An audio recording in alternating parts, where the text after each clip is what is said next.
बाबा विश्वनाथ की नगरी बनारस से आप सभी का स्वागत है study with team Banaras YouTube channel में। आज के इस वीडियो में हम लोग भिन्न वाले प्रश्न देखेंगे। सीटेट में अक्सर ही पूछ लेता है कि आपको भिन्न दे देगा और उसमें पूछ देगा कि कौन सा भिन्न बड़ा है, कौन सा भिन्न छोटा है। तो इसको हम लोग ट्रिक के माध्यम से सॉल्व करने वाले हैं। अगर आप इस वीडियो को पूरा देख लेते हैं तो बहुत ही आसानी से ऐसे प्रश्नों को सॉल्व कर पाएंगे। तो चलिए अब हम लोग देख लेते हैं कि प्रीवियस ईयर में इससे रिलेटेड कैसे क्वेश्चन पूछे गए हैं। तो अभी जो ऑनलाइन वाला पेपर हुआ था उसमें यह प्रश्न पूछा था कि निम्नलिखित में से सबसे बड़ी और सबसे छोटी भिन्न क्रमशः कौन सी है। आपके सामने भिन्न दे दिया है 3/4, 6/7, 1/2, 2/3, 4/5 और 5/6। इसमें से आपसे पूछ रहा है कि कौन सा भिन्न सबसे बड़ा है और कौन सा भिन्न सबसे छोटा है।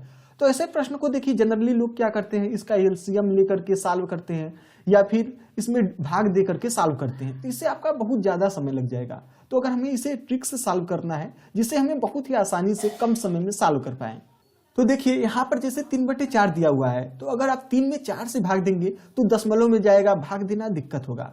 तो आपको करना क्या है कि सबसे पहले 3/4 अगर दिया है तो आपको ऊपर वाले में एक शून्य बढ़ा लेना है। तो क्या हो जाएगा, 30 हो गया। अब 30 में तो 4 से भाग देना आसान हो जाएगा ना।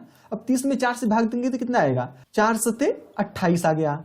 लगभग में हम इसे देख लेते हैं क्योंकि हमें सबसे बड़ी और सबसे छोटी देखना है। तो यहाँ पर क्या आ गया, 7 आ गया। मतलब इसका मान हम लोग लगभग 7 मान सकते हैं। इसके बाद अब 6/7 है तो 6/7 लिख लीजिए यहाँ पर। और 6/7 में हमने क्या बताया आपको, जो ऊपर वाला है उसमें एक शून्य बढ़ा देना है। तो इससे हमारा भाग देना आसान हो जाएगा। अब इसके बाद जब हम लोग भाग देंगे 60 में 7 का, तो 7/56 मतलब 8 के लगभग कुछ आएगा। इसी तरीके से देख लीजिए 1/2 है तो मतलब 10/2 ये हो जाएगा।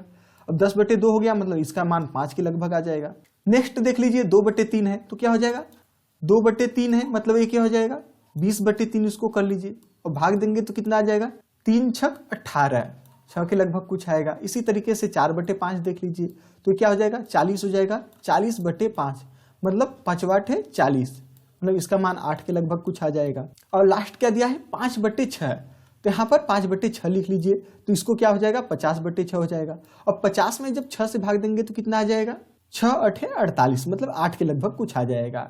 अब देखिए सबसे बड़ा और सबसे छोटा पूछा है तो इन सब में सबसे छोटा कौन सा दिख रहा है आपके सामने, 7 है, 8 है, 5 है, 6 है, 8 है और यहाँ पर भी 8 है।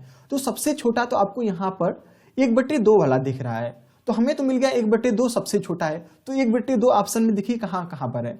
तो आपसे पूछा था सबसे बड़ी और सबसे छोटी क्रमशः, मतलब सबसे छोटी बाद में आ रहा है तो सबसे छोटी यहाँ पर 1/2 एक यहाँ पर मिल गया और तो कहीं दिख ही नहीं रहा है सबसे छोटा में। इसका मतलब यही वाला ऑप्शन हमारा सही हो जाएगा। चौथा वाला ऑप्शन है, इसमें भी आपको 1/2 दिख रहा है, लेकिन यहाँ पर जो प्रश्न पूछा था कि सबसे पहले हमें सबसे बड़ी वाली संख्या लिखना है उसके बाद सबसे छोटी वाली लिखना है। तो यहाँ पर 1/2 सबसे छोटा था लेकिन इसे पहले लिख दिया है, तब ये वाला ऑप्शन होगा नहीं। लेकिन देखिए अब यहाँ पर तो आपको ऑप्शन आसानी से मिल गया, लेकिन कहीं हो सकता है कि जैसे 1/2 के साथ आपको 4/5 भी दे देता या फिर 5/6 दे देता। तो देख रहे हैं सभी जगह 8-8 है। तब फिर आपको क्या करना होता है, दशमलव लगा करके एक अंक और आगे जाना होता है कि क्या हो सकता है। जैसे यहाँ पर अगर 60/7 था तो जब इसमें भाग देंगे 7/56 हो गया। अब 4 आ गया शेष, अब 4 0 हो गया मतलब 40 हो गया। तो 7×5 = 35 हो जाएगा। तो ये क्या आ जाएगा, 8.5 आ जाएगा। इसी तरीके से जब 40/5 करेंगे ये तो पूरा पूरा 8 ही आ रहा है। इसी तरीके से नेक्स्ट देख लेंगे आप आगे 50/6 करेंगे तो 6×8 = 48 हो गया, 2 शेष आया अब मतलब 20 हो गया। अब 6×3 = 18 मतलब 8.3 यह हो गया। तो देखिए सबसे बड़ा क्या हो गया, 6/8, 6/7, उसके बाद 5/6, फिर इसके बाद 4/5, इसके बाद 3/4। इसी तरीके से आप अरेंज कर लेंगे। लेकिन यहाँ पर बस पूछा था सबसे बड़ी और सबसे छोटी, इसलिए पहला वाला ऑप्शन सही हो जाएगा।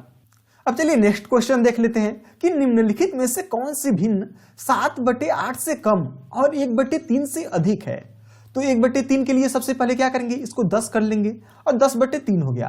तो इसका मान कितना आ जाएगा, एक मोटा मोटा हम लोग निकाल लेते हैं कि 3 त्रिक का 9, ठीक है, फिर एक शेष आ गया, फिर 3 त्रिक के 9 मतलब 3.3 के लगभग इसका मान आ जाएगा। और 7/8 को निकालना है तो क्या करेंगे, इसको 70/8 कर लेंगे, ठीक है। अब भाग दे देते हैं 70 में जब आप 8 से भाग देंगे तो 8×8 = 64 हो गया यहाँ पर और 6 शेष बच गया है तो दशमलव लगा दीजिए। अब 60 हो गया है, फिर इसके बाद 8×7 = 56 मतलब ये लगभग 8.7 के कुछ आएगा। कहने का मतलब है कि 3.3 से आपका बड़ा होना चाहिए और 8.7 से छोटा होना चाहिए। ठीक है, अब देखिए हम लोग यहाँ पर देख लेते हैं ऑप्शन में कौन कौन सा है। तो यहाँ पर क्या करेंगे, यहाँ एक 0 बढ़ा देंगे तो 90 हो गया बटे 10, तो यहाँ तो 9 आ गया। तो लेकिन यहाँ पर देखिए हमको बताना क्या था, जो 8.7 से कम हो, ये तो बड़ा हो गया तो ये होगा नहीं। नेक्स्ट देख लीजिए यहाँ पर 30 हो जाएगा।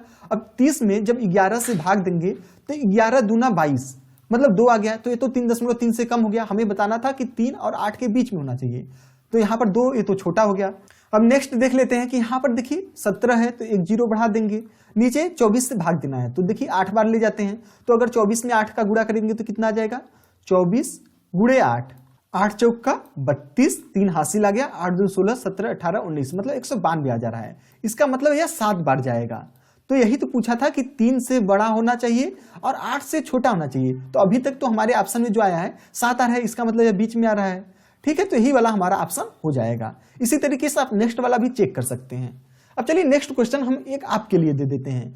पूछ रहा है कि विच ऑफ द फ्रैक्शन 3/11 दिया है, 1/8 दिया है, 3/14 दिया है और 2/7 दिया है। तो आपको इसमें से बताना है कि कौन सा स्मॉलेस्ट है, कौन सा भिन्न सबसे छोटा है। आप इसमें भी वही ट्रिक लगा करके सॉल्व करिएगा और सही उत्तर नीचे कमेंट करके बताइएगा। और अगर आपको यह वीडियो पसंद आया हो तो इस वीडियो को लाइक कर दीजिएगा और चैनल को सब्सक्राइब नहीं किए हैं तो सब्सक्राइब कर लीजिएगा। धन्यवाद।